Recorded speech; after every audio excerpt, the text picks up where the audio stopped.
Welcome everyone. My name is Joseph Blondeau, and this is already the third round of our Women in BPM interview series. And the interest for the series steadily grows. So I'm very happy to continue on this series and to welcome ladies from the BPM world. So as a reminder for you, our goal is to give women in BPM a voice. So we want to learn about their journey, to get insights into their very own success story, to understand their challenges, and we also want to understand why women are good at BPM. And last but not least, I want to get some fun facts too and some private insights with a short game in the middle. So my guest today is Sylvia Groenbos, and she's working as GDPP Global Administrator at ING Bank in the Netherlands.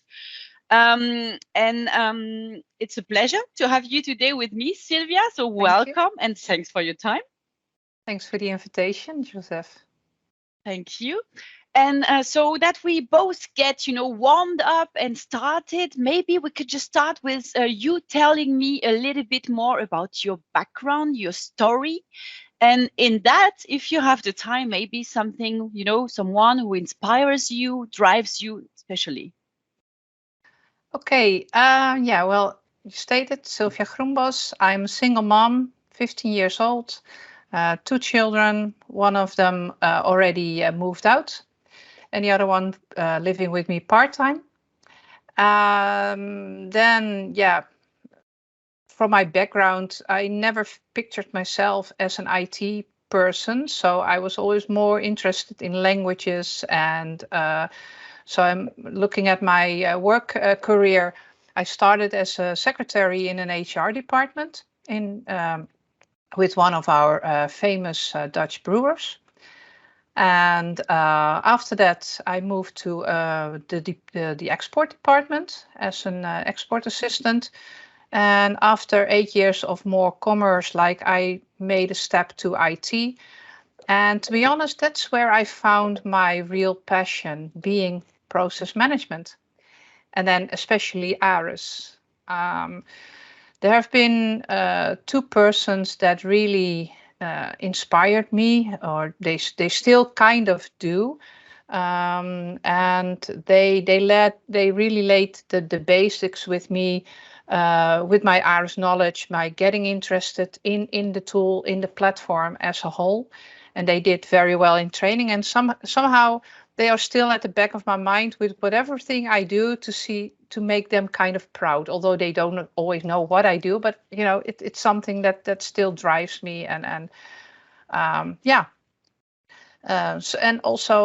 feel like, because I'm so passionate about whole ARIS, I got colleagues who are really always smiling when I start to defend when people are having criticisms about ARIS and the platform and whatever. So I consider it kind of my child. So no criticisms are allowed with me.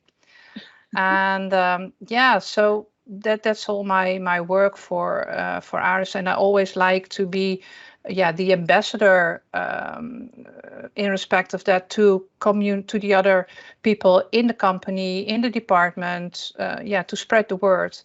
And also that's why I'm not only having my job at ING, but I have 2 other jobs as well, which we just talked about.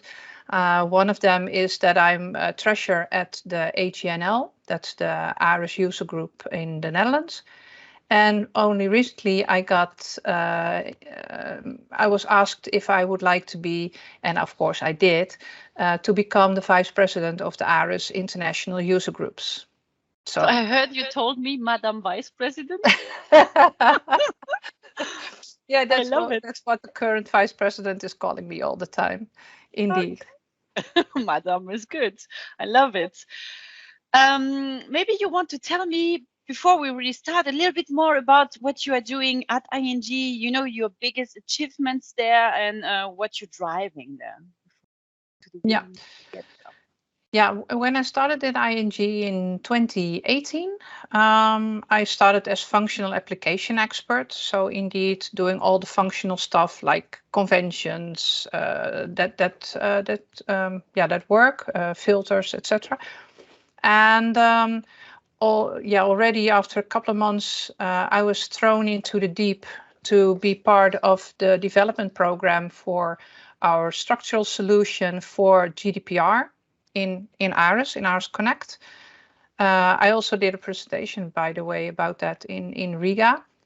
And so, yeah, I think we really did well as a team to get that structural solution working in Connect. Of course, there's always things you can improve, but I think the basics are really well.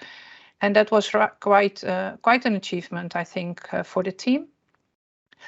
And I moved away from GDPR, and in ING we call it GDPP because GDPR is part of the total policy. That's where we have the P and not the R at the end.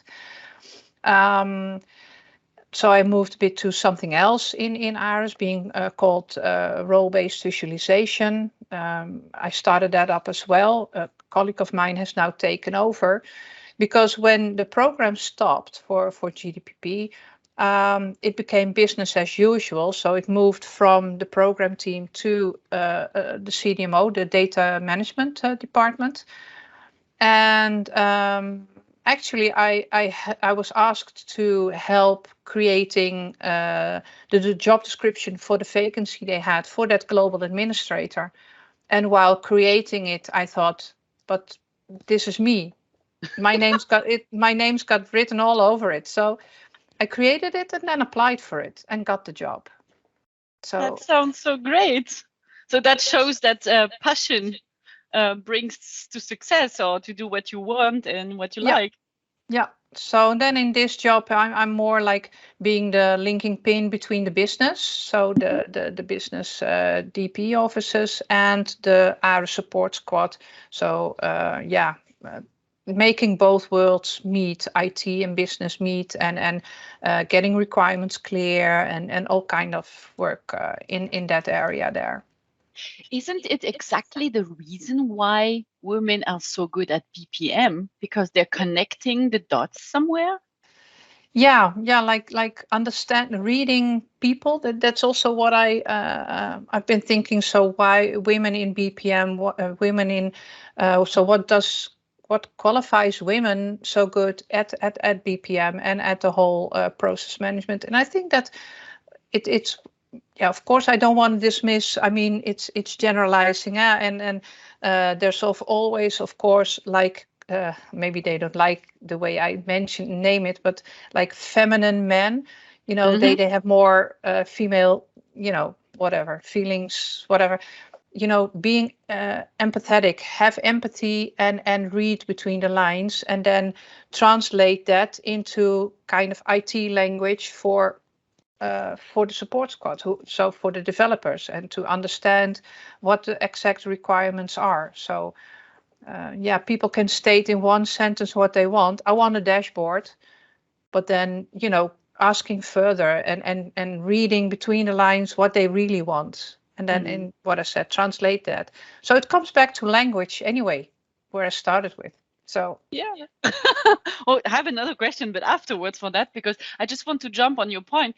It's also about some kind of informal leadership too, in the end, because you're dealing with many people. You have to persuade about the process, the topic basically, and the process management is a good topic for them, and they need that, right? Yeah, and not everybody is really process minded. So sometimes it's also really difficult to explain what is a process and explain, like, okay, but everything you do is a process, even in day-to-day life, right? I mean, getting up in the morning is a process. I saw another of your movies. The coffee making is also a process. The most important one in the morning. Yeah. I even got a cup where it's printed, the coffee making process. That's an old one, I think. That's cool. Yeah, really old. All right, thank you. I would like to jump on your language studies. By the way, I studied languages too, so that's very interesting, and that's something we have in common, and I didn't know before this interview. Still, everyone is talking about, more women in STEM, so the science, technology, engineering, and mathematics, and it's also about, saying that women should study STEM more. What's your view on that? Seeing and Uh, saying that you had took a different way and it still worked out. yeah. So I really don't know why, because I've seen, when I was looking for the job before I came to ING, I saw that especially for process management, they all companies asked for, a bachelor of science, and I was thinking, why science? I mean, I'm kind of hesitant in saying, okay, girls should be focusing on STEM subjects or whatever, because okay, I was very good at mathematics, but I was really lousy at other parts of the science things like physics and chemistry. And biology, I really failed those subjects, but I was really good at mathematics. But it's kind of the way you think. It's a way of logical thinking. And that combined, again, I come back to that, combined with languages, knowing to read people, knowing to read what they want, and then make some logic out of it. So I think it's kind of a combination of both, of alpha and beta subjects. I do agree, and I always thought that even mathematics and languages have a lot in common, because it's about structure and logic and building up things. Yeah. Whatever way you want to see it. So I do agree with you. I would like to have a short fun test for you. Okay. So I have some this or that questions for you. Yeah. Some are more fun, some are more business related, and I will start with a private one. Bike or car? I have to say bike, and I really love to bike, especially on my e-bike. Cool. But I have to take the car every now and then, just, because distance, or even public transport. I mean, going to the office, for example, by bike, it's like 35 kilometers. Yeah, it's just too far to go by bike. And my car, I need to pick up my son every now and then. So yeah, but I really like to bike. So yeah, can't really choose. So it fulfills my cliche of the Netherlands. Yeah. Another one, business, risk or compliance? I'm in a bank, so I should say risk, because risk is really important, of course, the whole risk part in a bank. But I think I'm very much into compliance. So really be compliant with GDPR, be compliant with rules, be compliant with conventions you set. So yeah, I think then I go for compliance. Okay. Private, mountain or go to the beach and the sea? It's so difficult if you really have to choose, because I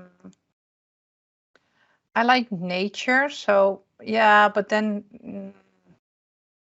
not really beach. I'm more like a forest kind of, do walking. But I also like, because in the past we went for holidays to, like, with everything on it, so including breakfast, lunch, dinner, and in a really luxury resort, so being pampered the whole day. I also enjoy that. It's yeah, as I said, like with my education, I'm kind of a combination of everything. That's very cool, and that's a very good sign, I would say. Last question on this, on that. EPC or BPMN? EPC every day of the week and twice on Sunday. Okay. That's a very nice answer. So let's back to the discussion right now. Do you feel you're accepted as a woman in the banking or in the IT industry somehow? Yeah, I think I am. Looking at how people also turn to me with questions, whether it's male or female.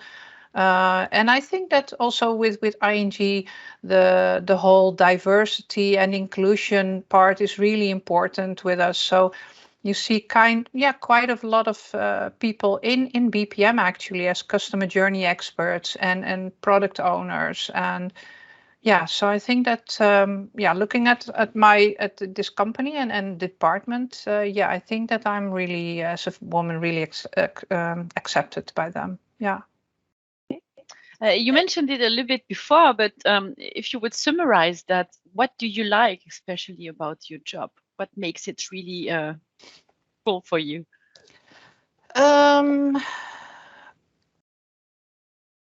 To make, what I really like is that I'm in a position to really make other people happy. I'm kind of a people pleaser.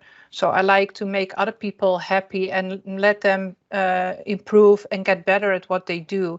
So what I really like is indeed the contact with people. And especially into the international part of it. I've only been working in international departments from when I started working, and I've always liked it to see the differences between cultures, to see the things that we have in common, and talking to people, so connecting people. Yeah, that's what I like. And also these different jobs that you have, right? So at ING, user groups, these kind of things too. Yeah, using your network also, as I said, talking to people. Therefore, I'm so glad that we have the IUG, in person again to be able to actually talk to people and be, it's more than just a Teams meeting, because then you can't really, it's always really about business and hardly any personal stuff. But when you are, face to face, that's what I like. Talking to people, making connections. And that's probably one of the reason of your success in this topic, right? This networking. Yeah. And also other reasons, I guess. Yeah, I don't know. There might be other reasons, but also maybe that's something female. Not always. I'm not always like, hey, look at me. This is what I did. So I really have to force myself to be proud at what I did, because I think, but that's logic, and we do it as a team. So I'm not one to, to stand out. But still, I think that's one of the points I also heard a lot of time. Being a female leader is sometimes also feeling yourself as part of the team and not just as the head of the team. Is this something that you also can feel? Yeah, well, to be honest, I have never really led a team. I was always like, okay, now I'm product owner, so I set the priorities within the team, but that's only started like 2-3 months ago. So I'm really learning in that way. And yeah, as I said, I've never managed or led a team in that respect. But you lead the topic, and it's also a leading functionality, I would say. Still, from what you see or what you experienced, what would you say you see as challenges for female leaders, where they have some pitfalls, where they can improve? Yeah, challenges. I would say,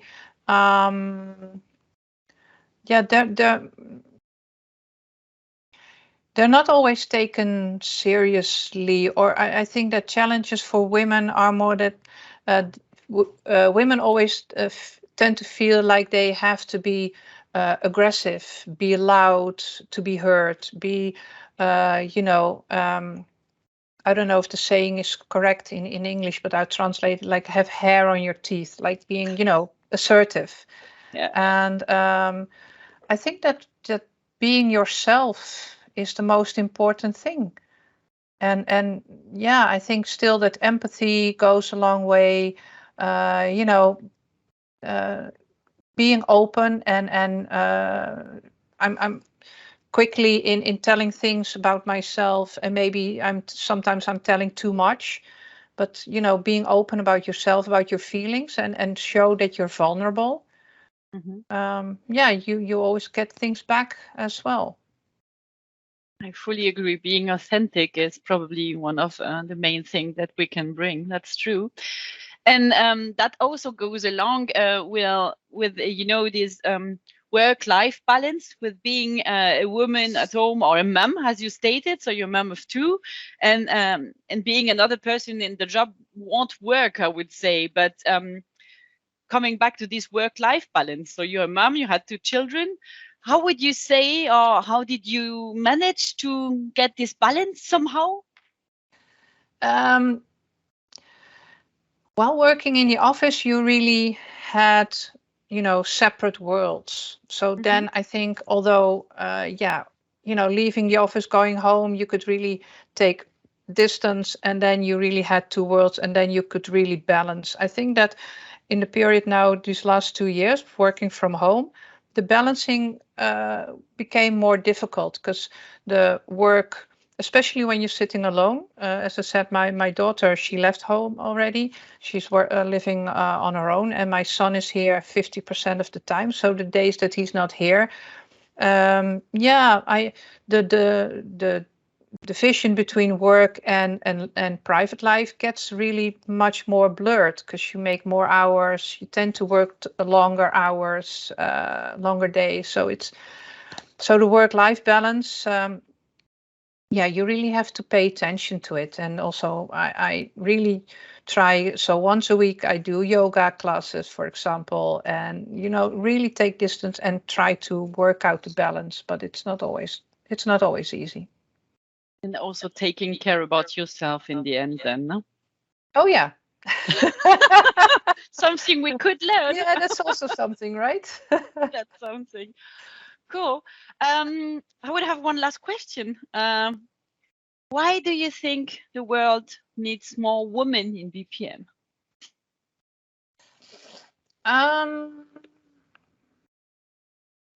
Yeah, it's I've been looking at more women, although I know that at certain positions, having some female influence, you know, that would be good. I know that women can be equally good at certain jobs, but the whole division, men, women, as I said, I just referred to the diversity and inclusion. I think it doesn't matter if you're a man, woman, a non-binary. It's about the person and the qualities you represent. I think that's more important. I like this one, and I think about renaming this series in Diversity in BPM then. That's a very nice conclusion. I would like to thank you for your time, Sylvia, for taking the time. You're welcome. And thanks again for the invitation. I really liked it. As I told you, I was kind of nervous, but it was really just a nice conversation with some questions in between. Look, and you'll see, you will love it afterwards, I'm sure, as everyone will do while watching this. So again, thank you. I'm looking forward to meet you in person again soon. Yes. And for everyone watching, stay tuned. We have the next ladies in the row for this Women in BPM series. So thank you and bye-bye. Okay, thanks. Bye-bye.